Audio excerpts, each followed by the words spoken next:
So we will continue the question number 2 of exercise 3.2. Okay, the question number 2 is on comparing the ratios a1 upon a2 and comma b1 upon b2 and c1 upon c2. Find out whether the lines representing the following pairs of linear equation intersect at a point r parallel और कॉन्साइड. Means आपने यहाँ पे अभी तक जो हमने questions कर लिए क्वेश्चन 3.1 एंड क्वेश्चन नंबर 2 में आपने नॉर्मल ग्राफ में रिप्रेजेंट करा. अब आपको ये बोला है कि आपने विदाउट ग्राफिकल रिप्रेजेंटेशन, आपने यहाँ पे ग्राफिकल रिप्रेजेंटेशन नहीं दिखाना है, सिर्फ इक्वेशंस के कोफिशिएंट को नॉर्मल आपके जो linear pair of linear equation की जो जनरल फॉर्म होती है उससे कंपेयर करके जो आपके पास a1 b1 मीन्स आपके पास a1 a2 b1 b2 and c1 c2 आप फाइंड करेंगे जनरल इक्वेशन से कंपेयर करके. कंपेयर करने के बाद आपको मैंने कुछ कंडीशंस इसके इंट्रोडक्शन में बता रखी है. इस चैप्टर के स्टार्टिंग में जब मैंने स्टार्ट करा था चैप्टर तो उसी समय मैंने आपको बताया था इंट्रोडक्शन में कि आपके पास किस तरीके से क्या मतलब करने से आपके पास लाइन इंटरसेक्टिंग होती है. और ये कंपैरिजन में एक बार आपको शो करवा देती हूँ. मैंने इंट्रो में ये बताया था, ये आपको मैंने प्रीवियस वीडियो में ऑलरेडी डिस्कस कर लिया, आप इसके लिए वीडियोस देख सकते हैं. फिर भी मैं एक बार आपको रिवाइज करा देती हूँ. इसमें आपके पास दो पेयर ऑफ लीनियर इक्वेशन थी, जनरल फॉर्म हमने लिखी थी. उसमें मैंने आपको कंडीशन बताई थी कि ग्राफिकल मेथड के लिए अगर आपको विदाउट ग्राफ ड्रॉ करे जज करना है कि ये इक्वेशन की फॉर्म कैसी है, या इन दो पेयर ऑफ लीनियर इक्वेशन से आपको ग्राफ में रिप्रेजेंटेशन कैसा मिलेगा, ग्राफिकल रिप्रेजेंटेशन ड्रॉ करने से पहले ही अगर आपको जानना है तो आप उसके लिए क्या करते हैं, आप इनके कोफिशिएंट को फाइंड आउट करते हैं a1 a2 and b1 b2. अगर a1 upon a2 and b1 upon b2 equal आता है, मीन्स इक्वल नहीं सॉरी नॉट इक्वल आता है, आपने a1 upon a2 and b1 upon b2 find out करा. अगर इन दोनों की वैल्यूज़ नॉट इक्वल है, मीन्स इनके कोफिशिएंट जो है का रेशो अगर आपके पास नॉट इक्वल है तो इंटरसेक्टिंग लाइन होती है. ठीक है. एंड सेकंड कंडीशन होती है, फर्स्ट होती है कंडीशन इंटरसेक्टिंग लाइन मिलेगी. सेकंड कंडीशन वो लाइन क्या होगी, उस लाइन का ओनली वन सॉल्यूशन और यूनिक सॉल्यूशन होगा, एक सॉल्यूशन होगा आपके पास. थर्ड होगा consistent, if we will get more than one solution. ठीक है. तो उसके पास क्या हो जाएगा, ये कैसा होगा, कंसिस्टेंट होगा आपके पास. नेक्स्ट कंडीशन मैंने आपको बताई थी, अगर आपके पास इक्वेशन ऐसी मिलती है कि a1 अपॉन a2 और b1 अपॉन b2 उनके कोफिशिएंट का जो रेशो है, दोनों इक्वेशंस की कोफिशिएंट का रेशो जो होगा, अगर वो सबके सब इक्वल हो जाते हैं ना, यहाँ पे आपके पास 1/2 मिला था, एग्जाम्पल मैंने बताया था. तो फर्स्ट कंडीशन में क्या होती है, कोइंसिडेंस लाइन मिलेंगी आपके पास. ठीक है. इसको कॉन्साइड करेंगी आपके पास. सेकेंड आपको मैंने बताया था इनफाइनाइटली मैनी सोल्यूशन होते हैं उसके, क्योंकि आपके पास देखो यहाँ पे वैल्यूज़ आपके पास इक्वल आ रही है तो उसके ऐसी इक्वेशंस के सॉल्यूशन आपको ज़्यादा मिलेंगे, इनफाइनाइटली सॉल्यूशन मिल सकते हैं और ज़्यादा सॉल्यूशन मिलेंगे.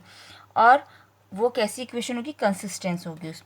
थर्ड कंडीशन मैंने आपको बताई थी, अगर a1 अपॉन a2 इनका रेशो इक्वल होगा b1 अपॉन b2 से, बट ये दोनों आपके पास c1 अपॉन c2 के इक्वल नहीं होंगे, तो उस केस में हमारे पास जो लाइंस आएंगी ग्राफिकल, अगर हम उसको रिप्रेजेंट एक रैंडम चेक करेंगे तो उस लाइंस का पैरेलल लाइन होना बहुत ज़रूरी होगा.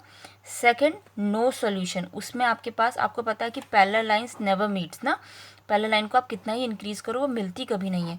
तो उस केस में आपका सॉल्यूशन आ ही नहीं सकता, कोई भी वैल्यू आपको एक्स और वाई की नहीं मिलेगी. और जब वैल्यू नहीं मिल रही है तो वो कंसिस्टेंसी बिल्कुल नहीं होगी, तो वो इनकंसिस्टेंट हो जाएगा.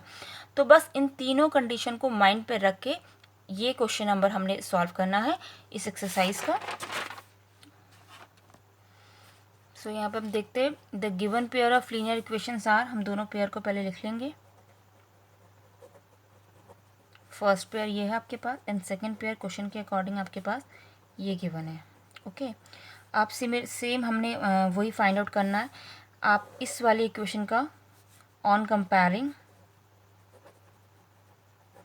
इक्वेशन 1, इसका कंपेयर करेंगे आप किससे, इस इक्वेशन से, a1x plus b1y plus c1 equals to 0. ठीक है.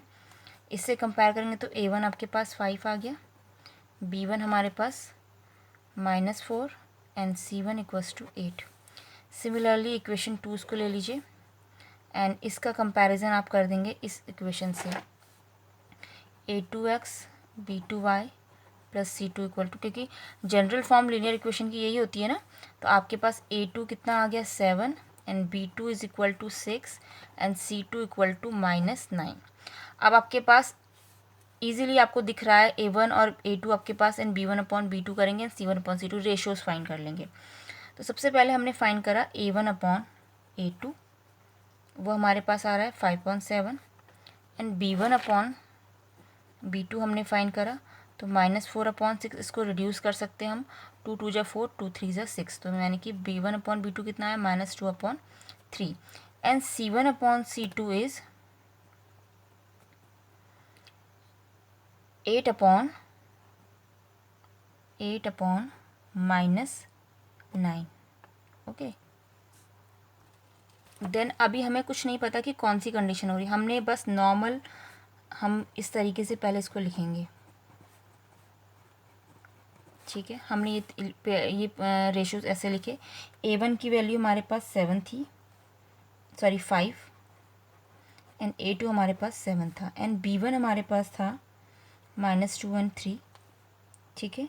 c1 तक की तो बात गई नहीं, क्योंकि ये यहीं पे नॉट इक्वल आ गया। देखिए ये आपके पास क्या आ गया, not equal, means a1/a2 is not equal to b1/b2। ये कौन सा केस होता था आपके पास, इंटरसेक्टिंग लाइन का। तो अब यहाँ पे बोलेंगे इक्वेशन 1 एंड 2 आर इंटरसेक्टिंग। इससे हमें कैसी लाइंस मिल सकती है, अगर आप इसको ग्राफ में भी चेक करना चाहे तो आप इसको ग्राफ में प्लॉट कर सकते हैं और आपको इंटरसेक्टिंग लाइंस मिलनी चाहिए। अगर आपको इंटरसेक्टिंग लाइन नहीं मिली ग्राफ में, इट मीन्स आप क्वेश्चन कुछ रॉन्ग कर रहे हैं, ठीक है। तो आपको इसमें कैसी लाइंस मिली, इंटरसेक्टिंग लाइन। अब अभी हमने यहाँ पे सिर्फ इतना ही बताना है कि आपके पास equation intersect at a point, intersect होगी किसी पॉइंट पे, आर पैरेलल होगी, या एक दूसरे को कॉन्साइड करेगी, मतलब एक दूसरे के ऊपर ओवरलैप करेगी। तो हमें अभी इसका जो इक्वेशन को हमने प्रॉपर मेथड से जो करा, तो क्या मिला हमें, इंटरसेक्टिंग लाइन मिली। नेक्स्ट सेकंड पार्ट में चलते हैं। देखिए सेकंड पार्ट मैंने उतार लिया है, इसमें a1 आपके पास 9 है, b1 3 है एंड c1 आपके पास 12 है। और यहाँ से मैंने ये एरो करके, इसका a1 18 है, इसका आपके पास a1 नहीं सॉरी a2 चलेगा अब तो सेकंड के लिए, इसका a2 18 है एंड b2 आपके पास 6 है एंड c2 आपके पास 24 है। ओके, तो अब देखिए यहाँ पे क्या हमने क्या करना है, आपने देखा 9/a1/a2 करेंगे आप, उसके बाद b1/b2 and c1/c2 find out करेंगे। a1/a2 हमारे पास 9/18 आ जाएगा, कि 9 1 9 9 2 18। b1/b2 हमारे पास कितना आ रहा है 3/6, यानी कि 3 1 3 3 2 6, एंड c1/c2 कितना है 12/24, 12 1 12 12 2 24। हमें इस केस में सारी वैल्यूज़ इक्वल मिल रही है। तो जब इक्वल वैल्यूज़ होती है तो आपके पास लाइंस कैसी होती है, पैरेलल लाइंस होती है। तो आप बोलेंगे इक्वेशन 1 आपके पास ये थी एंड इक्वेशन 2 ये थी, 1 and 2 are parallel lines, okay, क्योंकि आपके पास ये इक्वल आ गया। ये फॉर्मूला होता है, फॉर्मूला अप्लाई कीजिए, जैसे भी सुटेबल हो रहा है आपको पता होना चाहिए किससे क्या मिल रहा है, वो आपके पास आंसर आ जाएगा। सॉरी यहाँ पे पैरेलल लाइंस नहीं होती, यहाँ पर हमारे पास लाइंस जो होती है वो कोइंसिडेंट लाइन होती है। कौन सी लाइन होती है, कोइंसिडेंट। मैंने बाय मिस्टेक पैरेलल कर लिया, मुझे लगा था ये दोनों आपके पास इक्वल है, ये अनइक्वल है, वो वाला माइंड में क्लिक था। तो आपके पास पता है कि तीनों आपके पास इक्वल है। जब तीनों आपके पास इक्वल होती है तो पैरेलल लाइंस नहीं होता है, ये बाय मिस्टेक मैंने यहाँ पे कर दिया। आप इसको कोइंसिडेंट लाइन लिख दीजिएगा, ठीक है। कौन सी लाइन्स होती है, कोइंसिडेंट लाइन होती है। थर्ड हमारे पास है, थर्ड पार्ट में देखिए a1 6 है, b1 -3 and c1 10 and a2 is 2 and b2 is -1 and c2 is 9। Then a1/a2 हमने फाइंड करा 6/2, 2 1 2 2 3 6, ओके। a1/a2 हमारे पास ये आ गया। देन b1/b2 हम अगर फाइंड करते हैं -3/-1, माइनस से माइनस कैंसिल, 3/1। देन c1/c2 अगर हम फाइंड करेंगे तो 10/9।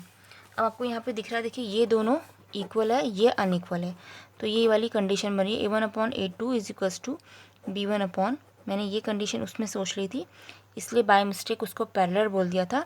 A1 upon A2 and B1 upon B2 is not equal to C1 upon C2। यहाँ पे देखिए अगर ऐसी सिचुएशन आपको मिलती है तो आप बोल देंगे 1 एंड 2, यानी कि इक्वेशन 1 एंड 2, इससे इक्वेशन 1 ले लिया हमने, इससे इक्वेशन 2 ले लिया। 1 एंड 2 आर पैरेलल लाइंस।